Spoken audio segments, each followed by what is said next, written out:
Gen Z Talk bareng kamu. Sejarah dan teori kehidupan kampus bersama Pup dan Pi. Hei kamu, kalau kamu pikir kehidupan kampus itu cuma budaya nongkrong atau ikut organisasi, coba deh kita gali ke belakang. Ternyata sejarahnya itu udah dimulai sejak abad ke-12. Di Universitas Bologna in Paris, mahasiswa itu udah terbiasa diskusi terbuka, debat, bahkan protes terhadap sistem. Artinya, kampus dari dulu itu udah jadi tempat pembentukan karakter dan intelektualitas. Bahkan, menurut teori student involvement dari Alexander Astin, semakin aktif kamu di kampus, baik secara akademik maupun non-akademik, semakin besar loh potensi kamu buat berkembang. Jadi gak heran ya, kalau banyak orang yang bilang kampus itu tempat nyari jati diri. Terus, kenapa sih penting ikut organisasi, UKM, atau kepanitiaan? Jawabannya simple, soft skill.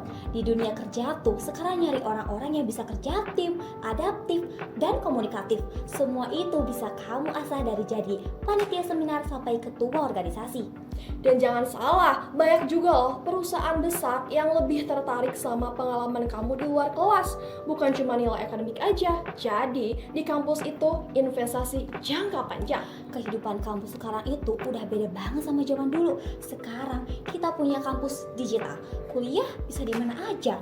Organisasi bisa jalan lewat Zoom. Bahkan magang bisa dari rumah.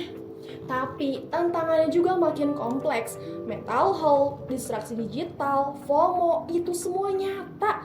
Makanya penting banget punya support system dan tahu kapan harus log off. Akhirnya, satu hal yang pengen kita garis bawahi di episode kali ini adalah kampus bukan tempat kamu sekedar lewat, tapi tempat kamu untuk bertumbuh, cari pengalaman, temukan passion, dan jangan takut gagal.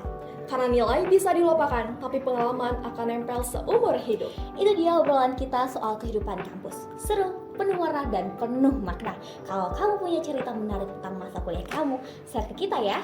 Dan jangan lupa, kuliah itu bukan tujuan akhir, tapi awal perjalanan panjang jadi versi terbaik dari dirimu. Makasih udah dengerin episode kali ini. Kalau kamu suka, jangan lupa follow podcast ini biar gak ketinggalan topik-topik seru lainnya. Sampai jumpa di episode berikutnya.